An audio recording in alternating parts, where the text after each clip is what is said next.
23절에서 31절 말씀.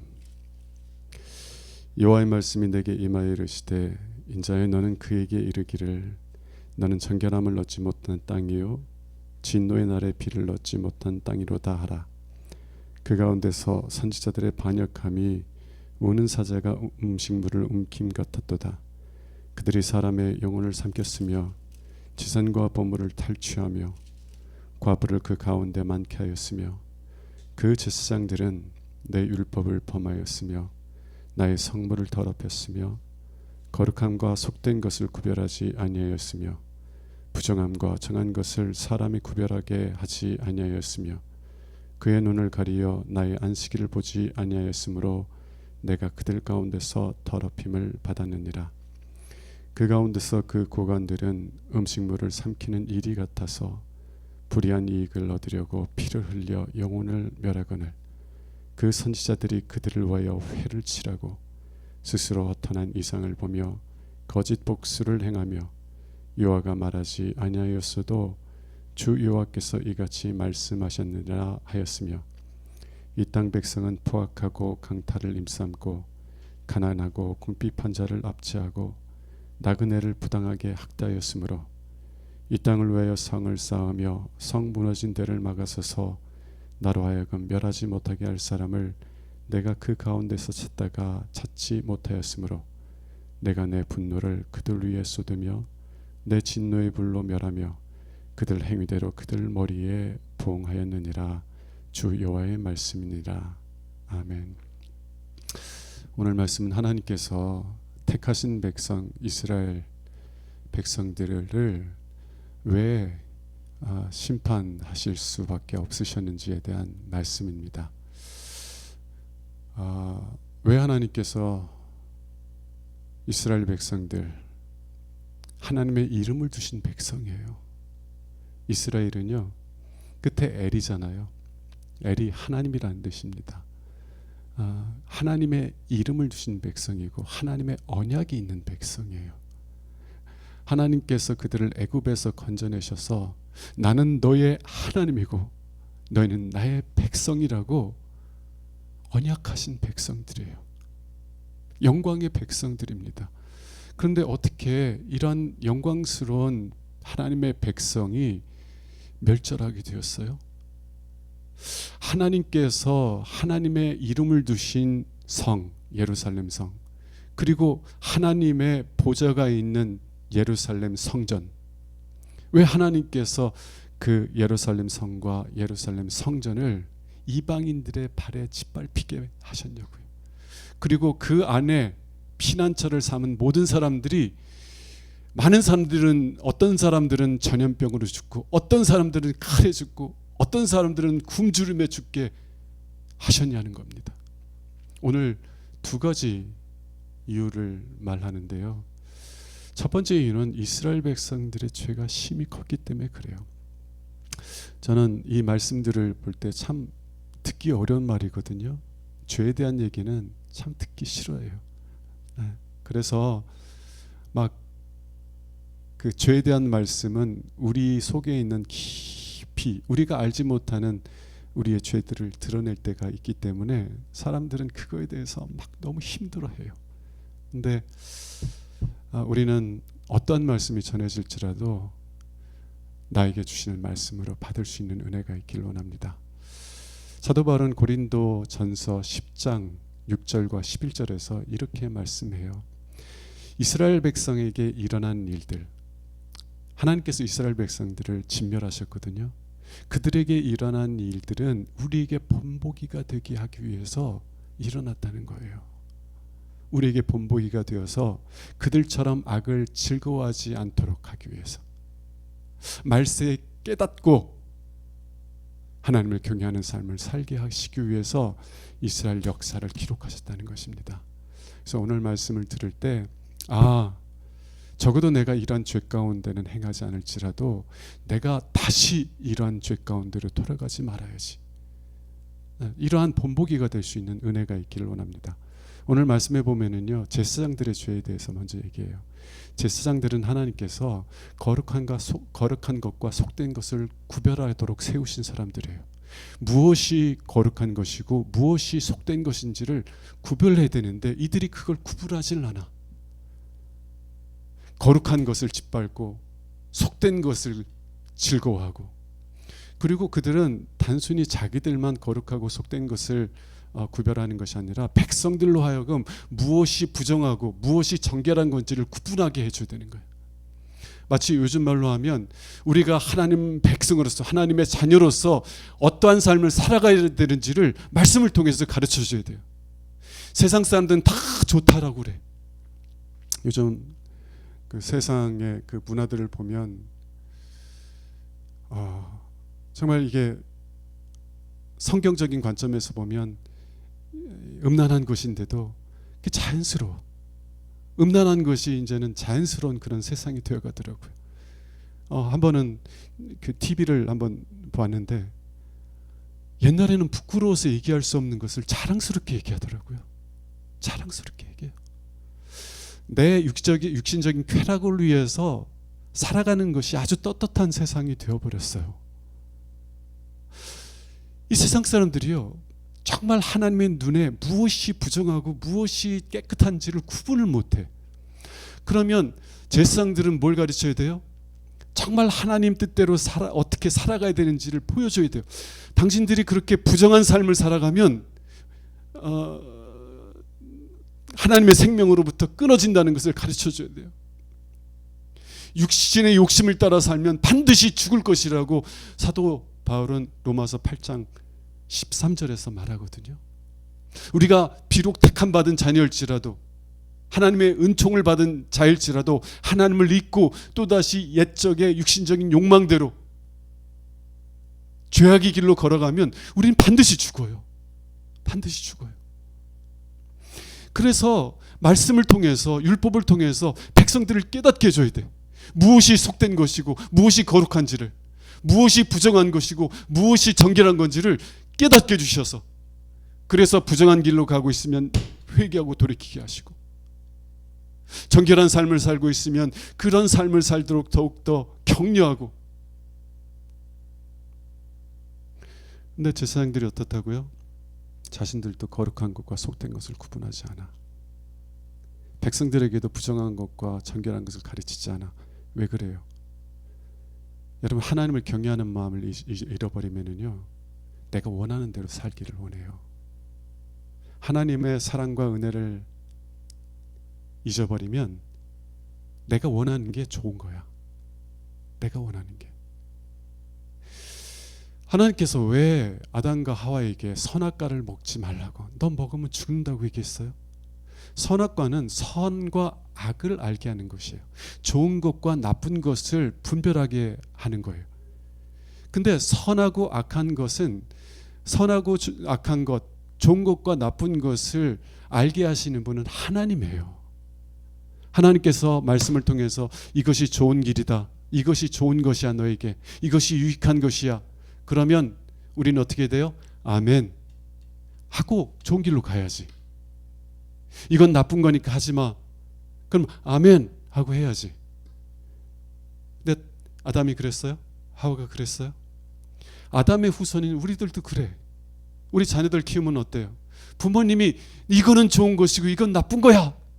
그래도 자녀들이 어떻게 해요? 자기가 보기에 좋으면 부모님이 아무리 나쁜 것이라고 해도 이게 좋사오니 하고 엄마랑 아빠랑 싸우잖아. 그게 우리 본성이에요. 왜 하나님이 선악과를 먹지 말라 그러냐? 네가 정말 네 인생의 주인이 되어서 네가 선과 악을 구별하고 판단하려고 하면 너는 어떻게 돼? 네가 좋아하는 것을 선으로 여기고, 네가 좋아하는 것, 네가 탐하는 것을 좋은 것으로 합리화시키게 될 것이라는 것입니다. 여러분, 세상에 참 악한 사람들 많잖아요. 그분들하고 한번 얘기해 보세요. 사람에게 정말 그 악을 행하는 사람들이 회개하지 못하는 근본적인 이유는 자기가 탐하잖아요. 자기가 원하잖아요. 그거를 합리화시켜요. 합리화시킨다니까요. 이건 좋은 것이라고 합리화시켜요. 사람은 누구나 자기가 원하는 것을 좋은 것으로 합리화시키는 그런 죄된 본성이 있습니다. 제사장들도 그런 거예요. 제가 참 때때로 두려운 게 뭐냐면 영적인 지도자 분들께서 때때로 하나님의 뜻이라고 막 성도들에게 강조하고 그 하나님 뜻대로 순종해야 된다고 막 말씀하시는 걸 봐요. 그 자체가 잘못된 건 아닌데 때때로 이렇게 보면 저게 정말 하나님 뜻인가? 말씀에 비추어 본다면, 그리고 내가 경험하고 내가 동행하고 있는 하나님을 아는 지식을 통해서 바라보면 저게 정말 하나님의 뜻인가? 저게 영적 지도자의 욕심이 아니야? 여러분, 정말 우리가 하나님을 경외하는 마음을 잃어버리면은요, 내 욕심을 하나님의 뜻으로 둔갑시킨다니까요. 내 욕망을 하나님의 뜻으로 합리화시킨다. 하나님을 잃어버린 백성들은 가장 거룩한 것도요, 부정한 것으로 변질시키는 능력이 있어요. 이게 이스라엘 백성들의 죄였습니다. 그래서 하나님을 부정하게 만드는 거예요. 또 27절에 보면 26절이 이제 그 얘기를 하는 거예요. 그 제사장들은 내 율법을 범하였으며 나의 성물을 더럽혔으며 무엇을 구별하지 않았어요? 거룩한가 속된 것을 구별하지 아니하였으며. 또 뭘 사람들이 무엇을 구별하도록 하게 하지 않았어요? 부정함과 정함을 구별하게 하지 아니했다는 거예요. 왜? 하나님을 경외하는 마음에서 떠나면 내가 보기에 좋은 게 좋은 거야. 하나님이 말씀하실 때 이거는 부정하다 얘기해도 아니요, 그 좋은 거예요. 불순종하게 되는 거예요. 부모님을 정말 사랑하고 공경하는 마음이 있으면 때로 내가 보기에 좋아 보이는 것도 부모님이 나쁘다 그러면 부모님들 순종해요, 안 해요? 처음에는 싫지. 그런데도 엄마를 정말 사랑하고 공경하는 마음이 있으면 엄마의 말씀을 무겁게 들어요. 처음에는 싫은데 억지로 순종해. 근데 해보니까 그게 정말 좋아, 나빠? 진짜 좋네. 그죠? 내가 보기에 좋아 보이는 건데 하나님이 그거는 나쁜 거다. 너 그것을 따라 살면 너 반드시 죽는다. 하나님을 경외하는 사람들, 하나님 말씀을 무겁게 받는 사람들은 하나님께 순종하려고 씨름하는 거예요. 저도 때때로 죄가 달콤하게 느껴질 때가 있어요. 사탄이 이제 저를 유혹할 때 두 가지로 유혹을 하더라고요. 하나는 세상의 욕망, 또 하나는 고난. 근데 이제 세상의 이 달콤한 욕망을 통해서 저를 유혹하면 그 세상적인 욕망이 진짜 달콤하게 보여요. 느껴지고. 근데 제 안에 하나님을 경외하는 마음이 있으면 어떤 싸움이 일어난 줄 알아요? 하나님께 엎드려서 하나님, 난 이러한 삶 살기 원하지 않는다고. 하나님, 내 마음과 생각을 지켜주시고 변화시켜 주셔서 내가 다시 이전의 삶으로 돌아가지 않도록 붙잡아 달라고 씨름해요. 하나님께 엎드려서 기도하면서 부르짖게 돼요. 하나님, 내가 지금 이게 좋아 보이는데 그러나 주님은 이게 좋지 않다고 말씀하셨어요. 하나님, 내가 내 육신의 정욕대로 살지 아니하고 하나님의 뜻대로 순종할 수 있는 마음 달라고. 하나님이 그 마음을 주실 때까지 엎드려서 씨름하면서 부르짖는 거예요. 근데 정말 하나님의 은혜를 구하면 하나님이요, 사탄의 거짓말이 거짓말로 드러나게 해주세요. 여러분, 사기꾼들이 교묘한 말로 사기치면 그 사기꾼의 말에 혹한 사람들은 가족이 말려도 돼요, 안 돼요? 안 돼요. 어떻게 해야지 그 사기꾼의 올무에서 벗어날 수 있어요? 그 사기꾼의 말이 거짓말이구나 깨달아야 돼요. 정말 우리가 하나님의 은혜를 의지하면서 하나님 앞에 엎드려 기도하면, 말씀을 붙잡고 기도하면 하나님이요 정말 사탄이 야 이거 먹으면 세상에서 얻을 수 없는 즐거움을 얻고 행복을 얻을 수 있어, 달콤한 말로 우리를 속이려고 할 때 정말 우리가 하나님 앞에 엎드려 기도하면 하나님이 그 사탄의 거짓말이 거짓말이라는 걸 깨닫게 해주세요. 그럼 어떻게 돼요? 어이쿠 큰일 날 뻔했다, 완전히 사기당해가지고 망할 뻔했다. 제가 아는 어떤 분도 사기당하기 직전에, 그러니까 보이스피싱이죠. 이제 그 비밀 카드 있죠, 그 OPT인가? 그걸 갖고 있었으면 바로 송금했을 텐데 그걸 집에다 놔서 그냥 택시 타고 집에 가는 중인데, 이제 집에 이제 한 10분 후면 도착해서 바로 OPT 번호 눌러가지고 송금하려고 하는 차인데 마침 누가 전화 왔어요. 그래 막 전화를 한 사람이 얘기를 받는데, 전화를 한 사람이 이상한 거예요, 낌새가. 왜 그러냐고. 그러니까 막 다급한 마음에 지금 내가 이런 상황이 있는데 지금 이거 송금하지 않으면 나 완전히 그냥 망한대, 막 부들부들 떨면서 얘기하니까 전화 건 사람은 느껴요 안 느껴요? 그거 보이스피싱이야. 근데 처음엔 안 믿다가 정말 나를 사랑하는 사람이니까 계속 얘기하니까 이 사람이 딱 깨닫는 거예요. 이거 보이스피싱일 수 있구나. 그리고는 사기를 안 당했다는 거예요. 여러분, 하나님께 정말 겸손한 마음으로 엎드려 부르시면 하나님이 사탄의 거짓말을 거짓말로 드러나게 해주세요. 그래야 사탄의 올무에서 벗어나게 돼요.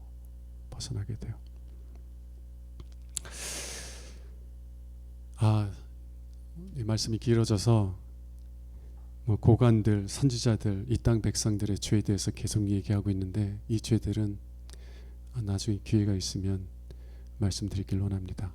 제사장들만 아니라 선지자들, 백성의 고관들, 그리고 백성들조차도 하나님을 잊었기 때문에,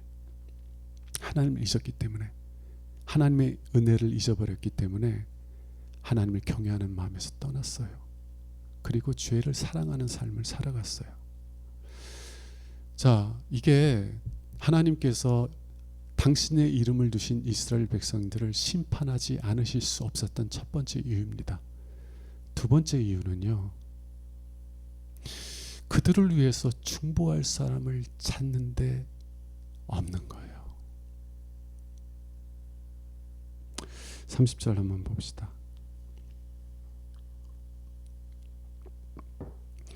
이 땅을 위하여 성을 쌓으며, 여기 성이라는 건 성벽입니다.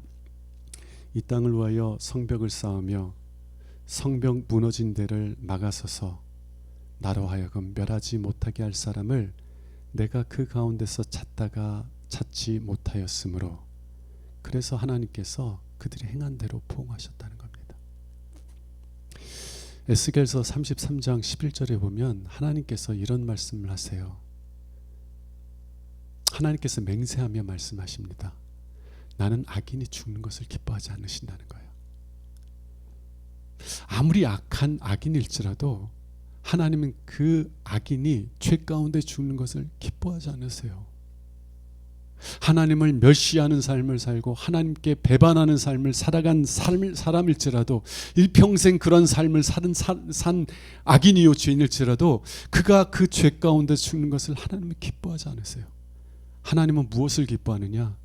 그 악인이 그 악에서 돌이켜서 사는 것을 기뻐하신다는 거예요. 그래서 하나님께서 끊임없이 선지자들을 보내면서 너희들은 그 죄에서 돌이켜라, 그 악에서 돌이켜라, 왜 너희들은 죽고자 하느냐, 그 악에서 돌이키라 라고 하는데도 이스라엘 백성들은 어떻게 했어요? 하나님께서 파송한 자들을 돌로 치고 선지자들을 죽이고 그랬어요.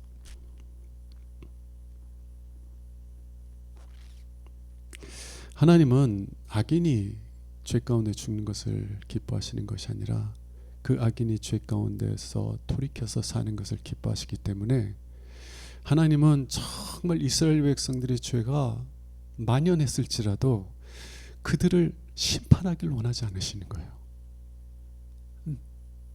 그들이 어떻게든 살기를 원하시는 거예요. 그래서 하나님이 누구를 찾으세요? 그들을 위해서 성벽을 쌓고 성벽 무너진 데에서 그 성벽 무너진 것을 탁 가로막고 하나님 안 돼요. 하나님 저희들을 불쌍히 여겨주세요. 하나님 저희들을 용서해 주세요. 정말 하나님 앞에 선 의로운 사람, 정말 하나님이 인정하시는 의로운 사람 그 한 사람이 하나님 앞에 서서 그 백성들을 위해서 정말 부르짖을 수 있었다면, 그 한 사람이 있었다면 하나님께서는 그 성을 멸하지 않으셨을 거라는 거예요. 여러분 에스겔서 5장 1절 한번 볼까요? 에스겔서 5장 1절. 하나님의 같은 마음. 예레미야서 5장 1절. 예레미야서 5장 1절.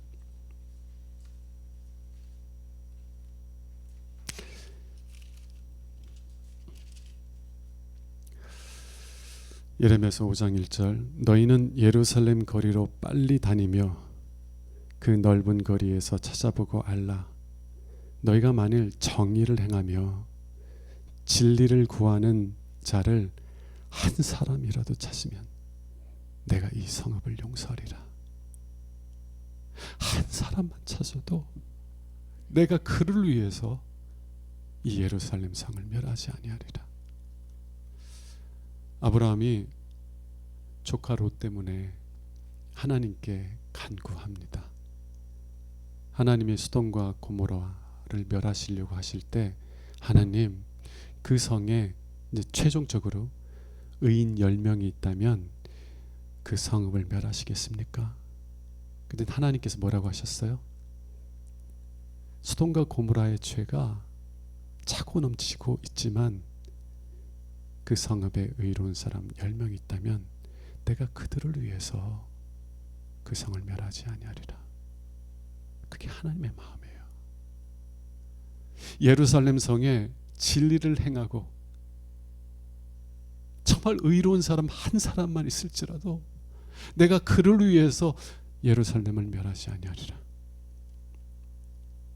오늘 에스겔서 22장 30절에 보면 이 땅을 위하여 성벽을 쌓으며 성 무너진 데를 막아서서 나로 하여금 멸하지 못하게 할 사람을 내가 그 가운데서 찾는다면 그 성을 멸하지 않을 것이라고 하셨어요.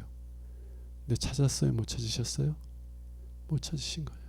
그래서 하나님께서 예루살렘을 멸하신 것입니다. 저는 이 말씀을 이렇게 묵상할 때 왜 하나님께서 예수 그리스도를 우리의 중보자로 세우셨는지를 깨닫게 돼요. 왜 하나님께서는 당신의 아들 독생자 예수 그리스도를 이 세상에 보내시고 하나님의 어린 양으로서, 하나님의 유월절 어린 양으로서 우리의 모든 죄를 대신 짊어지시고 하나님의 진노의 심판을 받게 하셨어요? 여러분 구약의 제사제도 잘 아셔요? 구약의 제사 제도를 이해해야만 예수님께서 유월절 어린 양으로 우리의 죄를 짊어지시고 죽으셨다는 것이 이해가 될 거예요. 구약 성경이 이해가 되지 않으면 신약의 복음도 잘 이해가 안 돼요. 구약의 제사 제도, 제사장 제도에 대해서 좀 깊이 있게 이해하려고 애쓰시는 여러분 되시길 바랍니다. 예수님께서 우리를 대신하여서 하나님의 진노의 심판을 받으셨기 때문에 예수를 믿는 우리들이 예수님 때문에 죄 용서함을 받게 되는 거예요. 예수님 때문에 하나님 앞에 거룩하고 의로운 자로 서게 되는 거예요. 그리고 지난주 말씀처럼 예수님이 단순히 우리의 대제사장이실 뿐만 아니라 승천하신 이라고 그랬잖아요. 승천하셔서 하나님 보좌 우편에 앉으셔서 누구를 위해 중보하세요? 이 땅을 위하여서 성벽을 쌓고 성벽 무너진 곳을 가로막고 서서 하나님으로 하여금 그 성읍을 심판하지 못하도록 하는 한 사람을 한 사람만 찾는다고 해도 하나님은 그 성을 멸하지 않으시려고 그랬어요. 왜? 하나님은 악인이 죄 가운데 죽는 것을 기뻐하시는 것이 아니라 그 죄 가운데 돌이켜 사는 것을 기뻐하시는 하나님이기 때문에. 그래서 하나님께서요, 아들을 중보자로 삼으셨어요. 중보자인 대제사장으로 삼으셔서 우리가 허물 많은 인생이 예수 그리스도의 십자가의 구속의 은총, 나를 대신하여 십자가 지신 그 은혜를 의지하여서 하나님의 은혜의 보좌 앞에 나아가면 예수님 때문에 나를 위하여 성벽을 쌓고 성벽 무너진 가운데 서서 아버지, 내 손에 못자국을 보옵소서, 내 발에 못자국을 보옵소서, 내 옆구리에 창자국을 보옵소서. 내가 저를 위하여 찔림을 받았습니다. 아버지께서는 이사야서 53장 5절인가요? 거기서 뭐라고 말씀하세요? 그가 찔림은 우리의 허물 때문이요, 그가 상함은 우리의 죄악 때문이라. 그가 징계를 받음으로 우리는 평화를 누리고 그가 채찍에 맞음으로 우리는 다함을 얻었다. 예, 아버지의 말씀처럼 제가 찔림으로, 제가 상함으로, 제가 징계를 받음으로 저희들이 하나님 아버지와 평화를 누리게 하신다고 약속해 주셨습니다. 제가 채찍에 맞음으로 저희들이 나음을 얻을 것이라고 약속해 주셨어요. 아버지의 말씀대로 제가 찔렸습니다. 저희들을 대신하여 찔렸습니다. 그러므로 아버지의 약속의 말씀처럼 저희들을 멸하지 마시고 저희들을 의롭고 거룩한 자로 받아 주옵소서. 우리를 위해서 성벽을 쌓고 성벽 무너진 가운데 서서 아버지의 진노의 심판이 임하지 않게 하시는 우리 주 예수 그리스도 때문에, 그 한 사람 때문에 하나님께서는 우리를 멸하시는 것이 아니라 우리의 죄를 용서하시고 우리를 의롭고 거룩한 하나님의 자녀로 받아주시는 거예요. 여러분, 우리가 하나님께 나올 때마다 우리의 행위를 의지하지 아니하고 예수 그리스도를 중보자로 세우신 아버지의 은혜를 의지하고 나를 위하여서 찔리신, 나를 위하여서 상하신 그 예수 그리스도의 공로를 의지하여서 은혜 보좌 앞에 담대히 나아가시는 여러분 되시길 바랍니다. 진노는 지나갔어요. 심판은 이미 행해졌습니다. 우리에게는 더 이상 정죄가 없어요. 로마서 8장 1절에 그런즉 그리스도 예수 안에 있는 자에게는 결코 뭐가 없다고요? 정죄가 없어요. 왜요? 우리 주 예수 그리스도께서 나를 대신하여 정죄받으셨기 때문에. 하나님께서 찾으신 그 온전한 의인 예수 그리스도께서 우리를 위해 성을 쌓고 성벽을 쌓고 성벽 무너진 가운데 서셔서 우리를 위해 충보하시기에 우리는 언제나 하나님께 의로운 자로 받아들여지고 사랑받는 자로 받아들이게 되는 줄로 믿습니다. 저는 여러분들이 이 하나님의 마음을 알기를 원해요. 우리를 심판하지 않기 위해서 독생자를 내어주실 수밖에 없었던 아버지의 마음을 이해할 수 있기를 원합니다. 아버지는요, 우리를 사랑하지 않으시고 우리를 긍휼히 여기지 않으셨다면 우리 그냥 멸하시면 돼요. 이스라엘 백성들을 멸하셨던 것처럼 멸하시면 돼요. 하나님은 우리가 죄 가운데 죽는 것을 기뻐하지 않으시고 우리가 사는 것을 기뻐하셨기에 우리를 위한 중보자를 우리를 위해 세워주신 줄로 믿습니다. 그리고 그 은혜와 사랑을 알 때 우리가 죄에서 떠나서 거룩한 삶을 살기 시작해요. 우리가 그 은혜와 사랑을 깨닫기 시작할 때 우리는 하나님의 말씀을 통해서 그 하나님 말씀을 따라서 거룩한 것과 속한 것을 구별하기 시작해요. 부정한 것과 정결한 것을 구별하는 삶을 살아가기 시작하는 줄로 믿습니다. 제가 계속 강조하지만 우리가 왜 거룩한 삶을 살아가게 돼요? 다른 것 없어요. 하나님의 은혜와 사랑을 깨닫게 될 때 우리는 비로소 죄에서 떠나서 거룩한 삶을 살아가게 되는 줄로 믿습니다. 그래서 어떻게 살아갈 것인가 보다 훨씬 더 중요한 건 뭐냐면 하나님을 아는 데 있어요. 호세아서는 그래서 뭐라고 그렇게 그냥 부르짖어요? 하나님을 알자. 힘써 하나님을 알자. 하나님을 알아야 돼. 하나님이 어떠하신 분인지, 하나님이 얼마나 영광스러운 분이신지, 하나님이 얼마나 긍휼과 사랑이 풍성하신 분인지를 머리만이 아니라 내 온 마음으로 깨닫고 경험하고 고백하는 은혜를 사모해야 돼요. 그럴 때 우리의 삶이 변화돼요. 그 은혜와 사랑을 깨닫는 것만큼 우리가 거룩한 삶을 살아가는 사람들로 변화되게 되는 줄로 믿습니다. 이런 은혜가 저와 여러분들에게 있기를 주님의 이름으로 축원합니다. 찬송가 부르겠습니다. 269장 한 장 더 부르고 찬송합시다. 기도합시다. 211장